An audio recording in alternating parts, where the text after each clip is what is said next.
ladies and gentlemen, we've gotten a lot of news when it comes to Lupa and her kid, all of that stuff. And now it's time to talk about perhaps the most exciting thing that's going to be coming with her release, and that's actually her weapon. And Kuro Games has full details on it, so why don't we go ahead and get right on into the synergies that she's gonna have with the weapon, as well as some of the other potential users on the roster. Because one thing that's really important in a game like Wuthering Waves is, of course, being very mindful with your pulls. Because as we all know, ladies and gentlemen, weapons are kind of expensive. You know, they can run you upwards of 80 pulls, so you want to make sure you're pulling weapons that are going to be usable on more than one person on your account. And this one might be. But before we begin, if you're looking to pick up Lupa or her weapon by spending on some lunite, you'd probably like to save some cash. LD Shop is a fantastic way of doing that, and I'll show you exactly why. LDshop.gg gives you access to huge discounts on pretty much anything you can buy in a ton of games. But let's click on Wuwa for now. The monthly pass? Usually it's $5 dues, but on LD Shop, it'll be much less. What a deal! To claim one of these discounts, just select the item you're looking for and click Top Up to submit your payment. You'll need your Kuro linked account email, password, and username.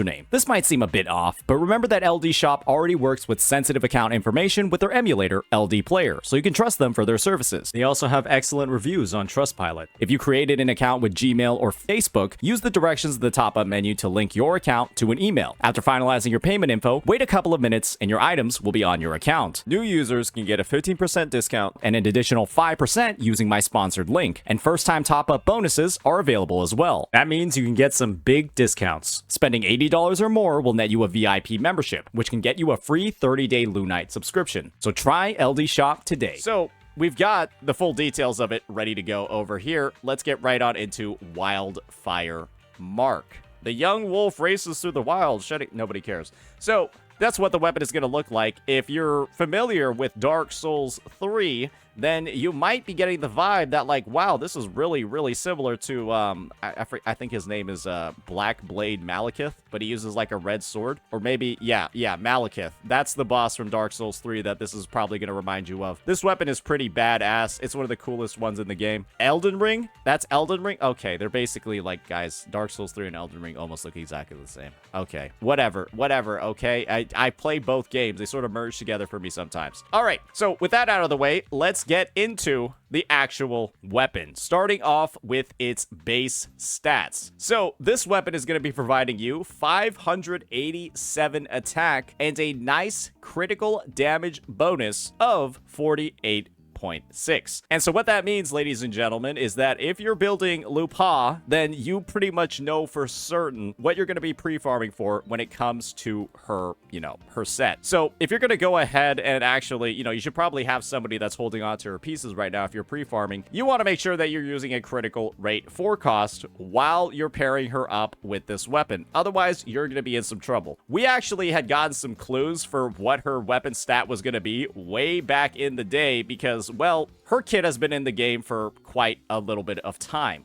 And what you might have noticed in her skill tree is that she actually has crit rate boosts in her skill tree. And so what this sort of means for every single sort of character is that if they have crit rate boosts in their skill tree, that usually means that they're going to have a critical damage weapon. And if they have critical damage boosts in their skill tree, that usually means that they're going to have a crit rate weapon. That's pretty much how it's been for every single character. The only character that has critical rate boosts in their skill tree and a critical rate weapon is Jinsei, and it's pretty clear why, because if she doesn't crit, Jinsei is one of the worst characters ever. So yeah, that'll be that. That's going to be the sort of pre-farming implications that are going to be available from there. And as you all can imagine, right, the weapon actually provides a little bit more stats than a 4-cost echo. You're going to see over here that a 4-cost critical damage echo typically only provides like 44%, while the weapon is going to go up to 48. And so you might expect your Lupas to have, some traditionally higher critical damage than some of your other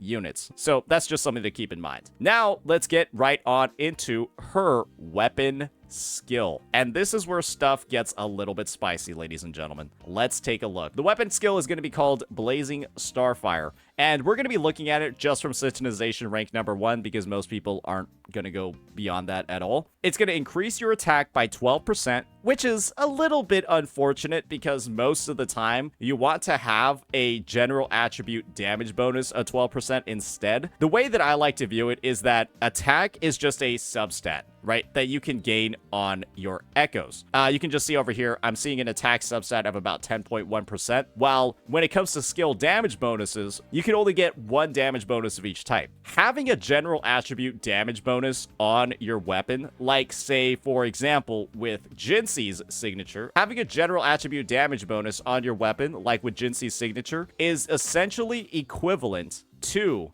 having a 12% damage bonus of every single damage type. This is like having Resonance Skill, Heavy Attack, Liberation, all at once. And so it's naturally higher value to have this compared to something, right, like a 12% attack boost. But at the end of the day, the damage differences between the two aren't that different, and it shouldn't be like a barrier to actually getting you to, pull this weapon. It's just, something to keep in mind when it comes to overall value. So the next part of the weapon skill is going to be performing an intro skill or a resonance liberation is going to increase resonance liberation damage by 24% for 6 seconds. This is kind of a okay buff. It's not like the craziest thing ever. It's actually a lot lower than some of the other weapons in the game. You can clearly see over here, Jinxi's weapon gives you up to 48%, but this is the catch when it comes to this one. Dealing heavy attack damage is going to extend this effect by 4 seconds up to 1 time, and then each successful extension is going to give a 24% fusion damage bonus to all resonators in the team for 30 seconds. And so right off the bat, this essentially is going to give the same exact damage bonus as other weapons. Because the first thing is that it's going to give 24% resonance liberation, which is going to be Lupa's main damage type. And Lupa also regularly deals heavy attack damage in her kit. She's actually going to gain access to heavy attacks when, as you can see over here, we'll show you all right here, she's going to have an enhanced heavy attack that she basically needs to do in her rotation to actually complete it, and an enhanced mid-air attack, which is pretty similar. She's going to have to deal these at some point to actually advance her rotation, and both of these are going to be considered heavy attack damage, despite her being a mainly liberation damage dealer. And so with that in mind, Lupa is going to be, a character that's going to activate this effect just fine. She's going to have no real issues at all actually getting this working. However, there is something else that we need to talk about over here, and that's going to be the immense buffing potential that Lupa is going to have as long as she has her signature. Lupa is going to be a character that essentially replaces Shorekeeper in fusion teams. Lupa's best in slot team is essentially going to be, and I'll just show an example of it. We're going to be using Carlotta as the Lupa over here just for demonstration purposes. Lupa's best in slot team is going to involve her having Brant and Chang-Li. Imagine Carlotta as Lupa. The order of the team's intro skills is essentially going to be Lupa starts off the rotation, then goes over to Brant. Brant's then going to buff Chang-Li, and then Chang-Li's going to end up buffing Lupa. And the idea is that Lupa provides, first and foremost, one huge buff in the form of Pack Hunt. And let's just read what Pack Hunt does really fast. So, Pack Hunt is going to be a buff that lasts for 35 seconds, and it's going to grant a 6% attack increase and then a 10% fusion damage bonus, right? If there are 3 fusion resonators in the team, that fusion damage bonus, which is only applicable against bosses, is going to go up to 20%. And then, whenever an intro skill is used, she's going to double that 6% attack increase, add 6% more, and then reach a cap of 18%.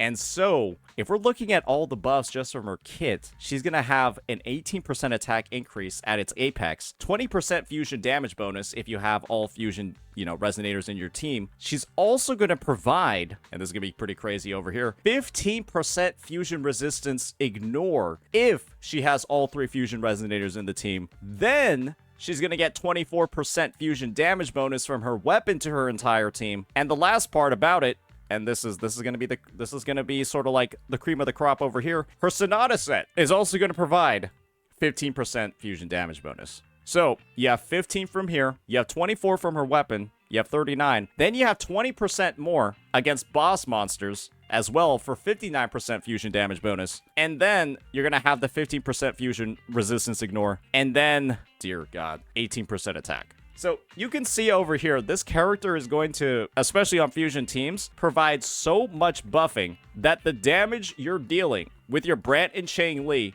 should be absolutely ridiculous. That is just 59% fusion damage bonus against boss monsters, 39% against normal enemies that you're just going to be able to put on. And this is going to be, however, the unfortunate part when it comes to this lineup is that you're replacing Shorekeeper when you put Lupa in your team, right? And that means you're going to lose access to Shorekeeper's critical buffs, which is going to be 12.5% crit rate and then 25% critical damage. And you're also going to be losing her 15% damage amp, which stacks on top of another character's outro skill. So that's just something you got to think about when it comes to using Lupa. She is, without a doubt, going to be better than Shorekeeper in the fusion teams, but kind of only in fusion teams, and you will be missing out on some of the other quality of life, right? Which is basically the enhanced crit buffs, which is going to make, you know, critting actually easier. And when Brand and Chang Li, right, are characters that have some, let's just be real here, this is a pretty big hit, right? That's 1300%. If this doesn't crit, you're going to be really sad. You're going to be very sad if this attack does not crit. Chang Li, while dealing less damage than Brant, also has a pretty big motion value, right, of 1,200 on her liberation. And if this doesn't crit, you're also going to be very sad as well in your rotation. So those are just some things to keep in mind, is that you are paying a cost for Lupa. Obviously, you have to pull her. And if you want the maximum buffs to the team, you're also going to have to pull the weapon. So those are some of the intricate dynamics that are going to be built into the lineup over here. But as you're seeing, with all of the buffs stacked up, 59% fusion damage bonus, 15% fusion resistance ignore, and 18% attack, that's kind of crazy.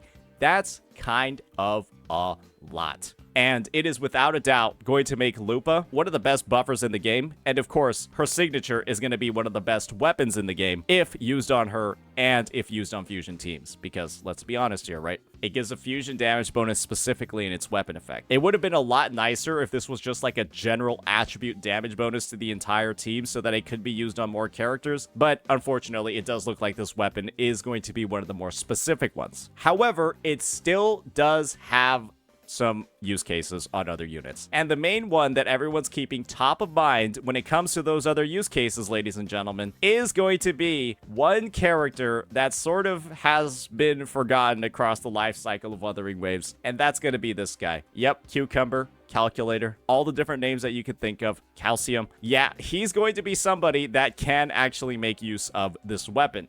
And I'm going to talk about, first and foremost, the baseline use case, and then one that some people might not actually be thinking about. So, as we all know, Calcharo is a character that deals primarily Resonance Liberation damage. But this is also the other thing. Calcharo actually has a heavy attack built into their kit. This heavy attack is called Mercy, and that's when he has 3 regular stacks of his Forte circuit. And this attack that he does where he jumps into the air and then slams down, it's different from Death Messenger, which is the version of the attack that's also on his Forte circuit. This one deals Resonance Liberation damage. And so the idea, right, is that Calcharo, because he has a built-in Resonance Liberation damage boost upon using his regular heavy attack, he's actually supposed to use this prior to casting his Liberation. And so, you can see what's going on over here. He's going to intro skill in, use this heavy attack, and then use his Liberation, and that should actually line up pretty well with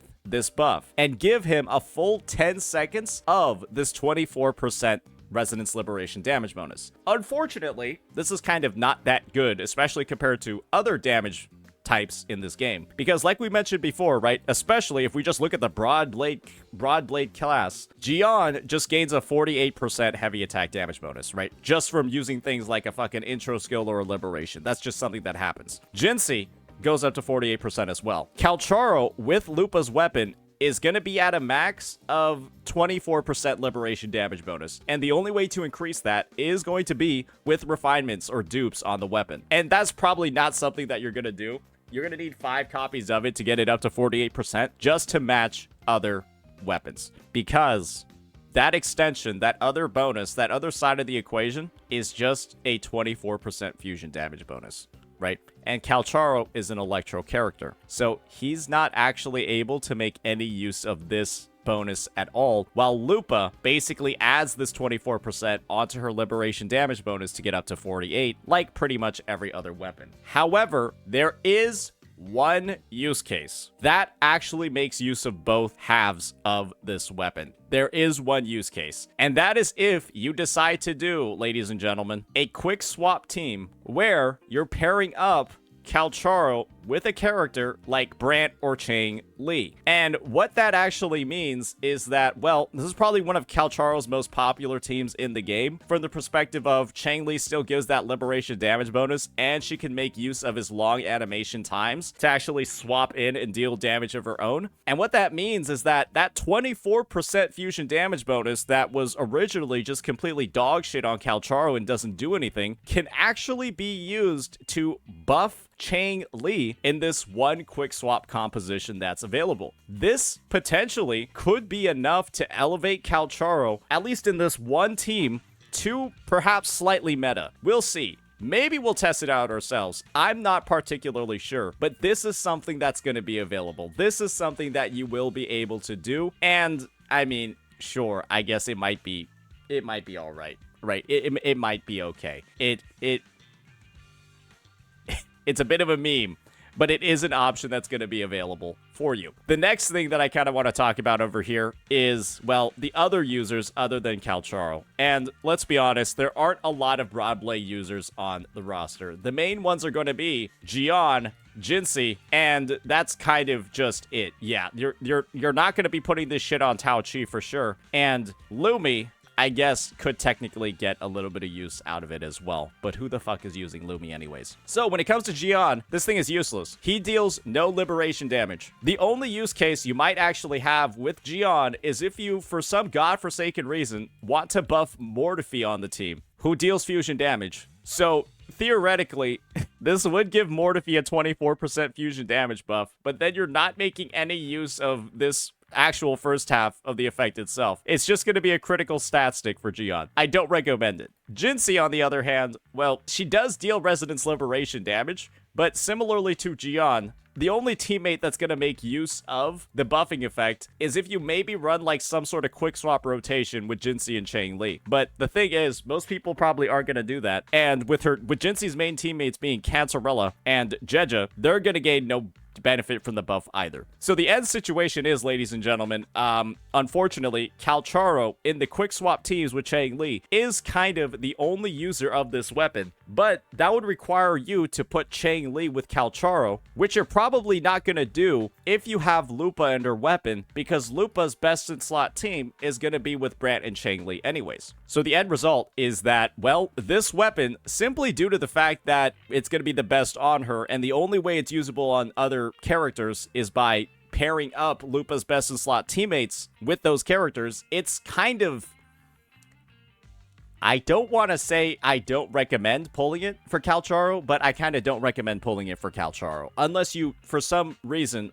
really, really like the Calcharo Chang Li team, you desperately don't want to pull Lupa, and you're okay with having like half of a, let's just be honest here, half of a buff that you're typically going to get from weapons, and then you'll give that 24% fusion damage bonus to Chang Li. That's kind of it for this one, unfortunately. So it's really, really good on Lupa. It's really, really good on our teams, and on other characters, it's kind of just mid. It's not that great, but it is better on Calcharo than other signatures are on other characters. Think about like Rosia's weapon for a second, which is, you know, on release it was only usable on Rosia. It was literally dog shit on every other unit, and now it has some use cases for Zani. So there might be another character in the future that might be able to make some use of this. We'll just have to see. Just like how Rosia and Tragic Comedy, right, ended up finding a new user with Zani, which, you know, is something that undeniably, that is something that happened, because this used to be the worst signature in the game.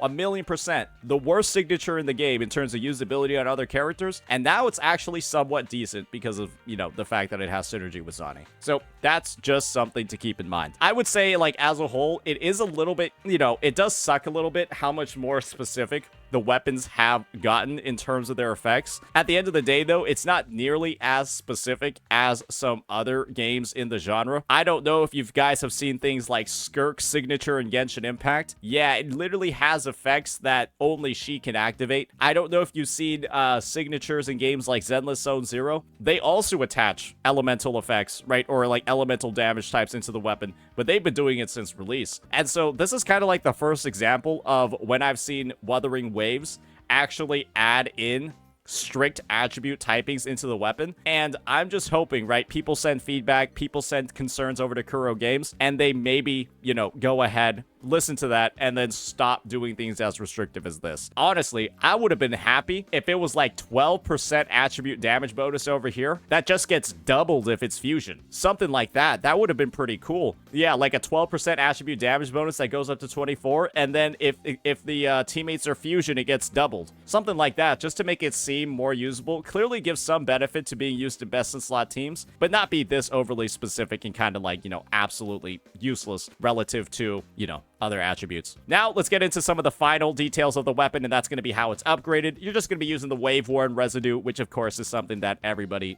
is going to have because this is a 1.0 map, and Whisper and Cores, which, you know, you can just get from your boxes. So yeah, that'll be that. That'll be the final overview. I've already listed some of my qualms about the design of this weapon, some of the ways that I would change it, and we've gone through all of its overall use cases on the roster. I would say if you want to pull Lupa and you want Lupa to be as strong as possible, go for it. But if you plan on using it on any other character, it's probably not really worth it unless you really, really, really like the Calcharo Changli team. But that's going to be a very selective part of the population. So yeah, that'll be that. Let me know what you all think about this coverage. Peace out.